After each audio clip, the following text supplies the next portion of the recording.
Hello, नमस्कार, आदाब, सत श्री अकाल और सलाम अलैकुम। मैं हूं मोहम्मद अहमद काज़मी, लेकर आया हूं आपका पसंदीदा कार्यक्रम नजर दुनिया पर। मीडिया स्टार वर्ल्ड लगातार दुनिया की अहम खबरें आप तक पहुंचा रहा है। इस वक्त सबसे अहम वाकयात मिडिल ईस्ट यानी वेस्ट एशिया में हो रहे हैं।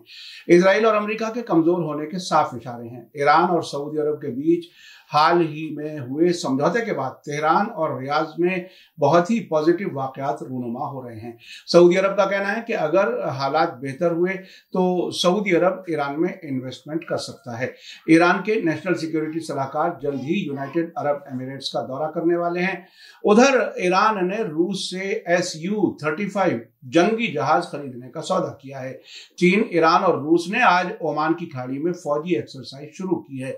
दूसरी तरफ ईरान लगातार इजराइल के वजूद के खात्मे के इशारे दे रहा है। उसका कहना है कि इजराइल में मौजूदा प्रोटेस्ट से इजराइल की हकीकत दुनिया के सामने आ गई है और ये मकड़ी का जाल बहुत जल्द तबाह होने वाला है। ईरान ने कुरान की एक आयत का हवाला भी दिया है। उधर इजराइल के प्राइम मिनिस्टर नेतन्याहू अमेरिका के प्रेसिडेंट जो बाइडेन की तरफ से इनविटेशन का इंतजार कर रहे हैं। उनका कहना है कि कैबिनेट के दूसरे मिनिस्टर्स को अमेरिका जाने की इजाजत उस वक्त तक नहीं है जब तक वो बाइडेन से नहीं मिल लेते। सऊदी अरब में हो सकता है कि हफ्ते में 3 दिन की छुट्टी होने लगे। इन सभी खबरों की तफसील जानने के लिए आखिर तक जरूर देखें। अगर आपने अभी तक media star world YouTube channel subscribe नहीं किया है तो सब्सक्राइब कर लें और घंटी दबाना ना भूलें। आप मीडिया स्टार वर्ल्ड को हर महीने कुछ मदद पहुंचा सकते हैं। इसके लिए हमारे चैनल का ज्वाइन बटन एक्टिव है। आपकी मदद से हम बेहतर काम कर सकते हैं। आज ईरान की तरफ से इजराइल के वजूद को बढ़ते खतरे के बारे में एक बड़ा बयान आया है। फॉरेन मिनिस्ट्री के स्पोक्स पर्सन नासिर कानानी ने कहा है कि कब्जे वाले फिलिस्तीनी इलाकों, खासतौर से तेल अवीव और दूसरे इलाकों में सड़कों पर हो रहे बड़े प्रोटेस्ट ने इजराइल की पहचान के क्राइसिस को उजागर किया है। उन्होंने अपने ट्वीट में लिखा है कि मकड़ी के अड्डे यानी इजरायली हुकूमत में छुपा हुआ पहचान का क्राइसिस सामने आ गया है। उन्होंने आगे लिखा है कि तेल अवीव और दूसरी जगहों पर सड़कों पर रैलियां 10 हफ्ते से लगातार जारी हैं। बेशक ये इजराइल में पूरी तरह से उभरने वाले क्राइसिस में से एक है। बिना जड़ों वाली फाउंडेशन हवा के एक झोंके के साथ चली जाएगी। कानानी ने कुरान से एक आयत का भी हवाला दिया है जिसमें कहा गया है कि हकीकत में सबसे कमजोर घर मकड़ी का घर होता है। आपको याद दिला दूं कि सैटरडे की रात नेतन्याहू सरकार के जरिए अदालतों पर कब्जे की कोशिश के खिलाफ लगातार 10वें हफ्ते इजराइल के मुख्तलिफ शहरों में रैलियां निकाली गई थी जिसमें तकरीबन 5 लाख लोगों ने हिस्सा लिया था। सिर्फ तेल अवीव में 2 लाख लोग सड़कों पर थे जबकि 3 लाख लोग बाकी सभी शहरों में प्रोटेस्ट कर रहे थे। 2021 के आंकड़ों के मुताबिक इजराइल की कुल आबादी 93.5 लाख से भी कम है। दूसरी तरफ ईरान और सऊदी अरब के दरमियान हुए हालिया समझौते के बाद हालात लगातार बदल रहे हैं। कल हमने आपको बताया था कि सऊदी अरब ने इजराइल के एक टूरिज्म डेलीगेशन को वीजा देने से इनकार कर दिया है। अब यूनाइटेड अरब एमिरेट्स ने इजराइल के प्राइम मिनिस्टर बेंजामिन नेतन्याहू का दौरा तारीख तय होने के बाद कैंसिल कर दिया है। इजरायली खबरों के चैनल ने भी कंफर्म किया है कि हाल के हफ्तों में नेतन्याहू के यूनाइटेड अरब एमिरेट्स के दौरे के लिए तालमेल के लिए उनके ऑफिस से बड़े पैमाने पर राब्ते हुए हैं। इजरायली चैनल के मुताबिक यूएई को डर है कि उनका दौरा रमजान के महीने में होगा जबकि इजराइल में सिक्योरिटी के वाकयात हो सकते हैं जिससे अरब मुल्क शर्मिंदा हो सकता है। यानी जैसा कि अब से पहले इजराइल की शिद्दत पसंद सरकार कह चुकी है कि रमजान में फिलिस्तीनियों के घरों को तबाह करने का सिलसिला तेज होगा। अगर ऐसा हुआ तो नेतन्याहू की मेजबानी करके यूएई को शर्मिंदगी से गुजरना पड़ सकता है। यूनाइटेड अरब एमिरेट्स ने इजराइल से मिसाइल डिफेंस सिस्टम की खरीद पर भी रोक लगा दी है।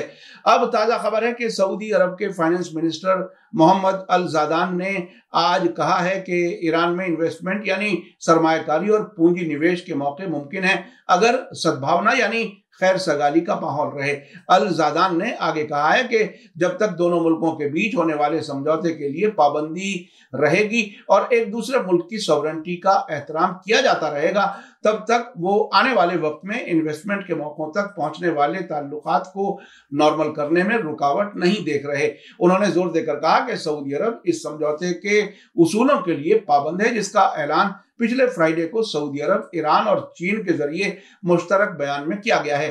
अल जादान ने कहा कि मुझे लगता है कि ईरान में बहुत सारे मौके हैं और जब तक आपसी खैरसगाली बनी रहती है हम उनके लिए बहुत सारे मौके मुहैया कर सकते हैं। हाल ही में सऊदी अरब के फॉरेन मिनिस्टर प्रिंस फैसल बिन फरहान ने कहा था कि डिप्लोमेटिक ताल्लुकात को बहाल करने के लिए ईरान के साथ समझौता, कम्युनिकेशन और बातचीत के जरिए से इख्तलाफात को हल करने की आपसी ख्वाहिश को कंफर्म करता है। लेकिन उन्होंने साथ ही जोर देकर कहा है कि इससे सभी इख्तलाफात हल नहीं हो पाएंगे। आपको याद दिला दूं कि 2016 में सऊदी अरब के जरिए कतीफ के रहने वाले शिया मजहबी रहनुमा आयतुल्ला निम्र बाकर अल निम्र को फांसी दिए जाने पर ईरान में प्रोटेस्ट हुए थे, जिनके दौरान सऊदी अरब की तेहरान में एम्बेसी और मशहद में उसके कॉन्सुलेट पर भीड़ ने हमले कर दिए थे। उसके बाद ही सऊदी अरब ने ईरान से डिप्लोमेटिक ताल्लुकात खत्म कर दिए थे। आयतुल्ला बाकर अल निम्र खुलकर सऊदी हुकूमत की नुक्ताचीनी करते थे। उन्होंने सऊदी अरब में करप्शन और सियासी नाइंसाफी के खिलाफ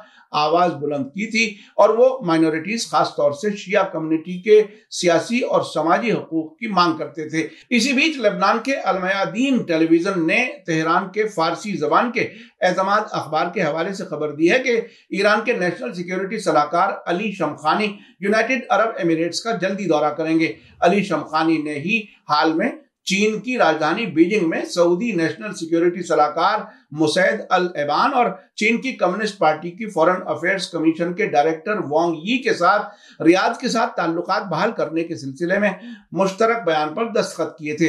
शमखानी का दौरा ईरान और कई गल्फ ममालिक के बीच बेहतर होते ताल्लुकात के दरमियान हो रहा है। यूएई ने कई साल बाद सितंबर में ईरान में अपना एम्बेसडर भेजा था। खबर के मुताबिक शमखानी 2015 के न्यूक्लियर समझौते और दूसरे सिक्योरिटी और सियासी ताल्लुकात को बहाल करने के लिए बातचीत करने के मकसद से अमीरात के नेशनल सिक्योरिटी सलाहकार से मिलेंगे। साथ ही खबर है कि सऊदी अरब और ईरान के बीच हुए समझौते के बाद अब कई मुल्कों, खास तौर से यूनाइटेड अरब एमिरेट्स, मिस्र और जॉर्डन ने ईरान के साथ ताल्लुकात सुधारने में दिलचस्पी दिखाई है। इसी बीच रॉयटर्स ने चीन की डिफेंस मिनिस्ट्री के हवाले से बताया है कि चीन, ईरान और रूस 15 मार्च यानी आज ही से 19 मार्च तक ओमान की खाड़ी में समुद्री फौजी मशकें कर रहे हैं। चीन का कहना है कि इस एक्सरसाइज में हिस्सा लेने वाले मुल्कों की नेवी के बीच प्रैक्टिकल कोऑपरेशन को गहरा करने में मदद मिलेगी। जनवरी 2022 में भी ईरान, चीन और रूस ने हिंद महासागर के नॉर्थ में तीसरी जॉइंट नेवी एक्सरसाइज की थी। दूसरी तरफ अमेरिका और इजराइल के मिडिल ईस्ट में कमजोर होने के साथ साथ आपसी इख्तलाफात की भी खबरें हैं। इजरायली मीडिया के हवाले से लेबनान के अल मयादीन टीवी चैनल ने आज ही खबर दी है कि बेंजामिन नेतन्याहू अमेरिकी प्रेसिडेंट जो बाइडेन से मिलने के लिए बेकरार हैं और उन्हें शिकायत है कि अब तक उन्हें वाशिंगटन का इनविटेशन क्यों नहीं दिया गया।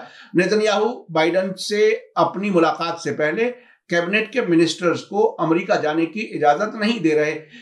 प्राइम मिनिस्टर ऑफिस का मानना है कि वाशिंगटन में नेतन्याहू को पर्सना नॉन ग्राटा यानी नाकाबिले कबूल शख्सियत मान लिया गया है। इजरायली चैनल 12 के सियासी मामलों के रिपोर्टर ने कहा है कि नेतन्याहू अपने यूरोप के दौरे जारी रखना चाहते हैं, लेकिन एक इनविटेशन है जिसे वो हासिल करना चाहते हैं जो अभी तक नहीं आया है। उनका कहना है कि इस इनविटेशन का मतलब है कि वो व्हाइट हाउस वाशिंगटन जाने के लिए इंतजार कर रहे हैं। इजरायली जर्नलिस्ट ने बताया है कि प्राइम मिनिस्टर के जरिए इस तरह के दौरे के बारे में अभी तक कोई बातचीत नहीं हुई है। इसी सिलसिले में नेतन्याहू ने अपनी सरकार के उन मिनिस्टर्स को जिन्होंने वाशिंगटन दौरे में दिलचस्पी दिखाई है, दौरा करने से रोक दिया है। उन्होंने ये साफ कर दिया है कि जब तक वो व्हाइट हाउस का दौरा नहीं करते और जब तक वे बाइडेन से नहीं मिलते, उनमें से कोई भी अमेरिका का दौरा नहीं करेगा।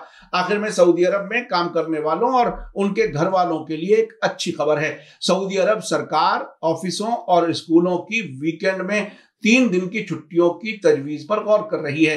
अब तक वहां 2 दिन का वीकेंड होता था। अगर नया प्लान लागू होता है तो सऊदी अरब यूनाइटेड अरब एमिरेट्स के बाद लंबी वीकेंड वाला दूसरा अरब मुल्क हो जाएगा। 1 जनवरी 2022 को यूनाइटेड अरब एमिरेट्स ने वीकेंड की छुट्टी को 2 दिन से बढ़ाकर 2.5 दिन कर दिया था। अब वहां फ्राइडे दोपहर जुमे की नमाज से पहले तक काम होता है, उसके बाद मंडे को ऑफिस खुलते हैं। यूएई के शारजा में फ्राइडे को भी पूरी छुट्टी होती है। अब सऊदी अरब में अगर नया सिस्टम लागू हो गया तो वहां भी फ्राइडे, सैटरडे और संडे 3 दिन की हर हफ्ते छुट्टी हुआ करेगी।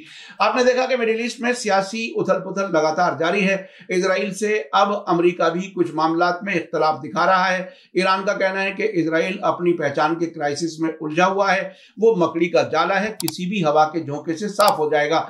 अब सऊदी अरब ईरान में इन्वेस्टमेंट के लिए तैयार है। यूनाइटेड अरब एमिरेट्स ने नेतन्याहू का दौरा कैंसिल किया है। ईरान और सऊदी अरब के नजदीक आने के बाद अब United Arab Emirates, Jordan, Bahrain और मिस्र भी ईरान से ताल्लुकात बेहतर करना चाहते हैं। ईरान, रूस और चीन ओमान के समंदर में फौजी एक्सरसाइज कर रहे हैं। ऐसे में इजराइल के लिए वजूद बचाना ज्यादा मुश्किल हो जाएगा। मीडिया स्टार वर्ल्ड लगातार नजर बनाए हुए है। इसी के साथ मुझे दीजिए इजाजत। आज का एपिसोड कैसा लगा कमेंट्स में जरूर लिखें। थैंक यू, धन्यवाद, शुक्रिया। जय भारत, जय हिंद। मीडिया स्टार वर्ल्ड के और वीडियो देखने के लिए हमारे चैनल को सब्सक्राइब करें और सीधे नोटिफिकेशन पाने के लिए बेल आइकन दबाएं। और अगर हमारी खबर सच्ची और अच्छी लगे तो अपने व्हाट्सएप, इंस्टाग्राम, फेसबुक और ट्विटर अकाउंट पर जरूर शेयर करें।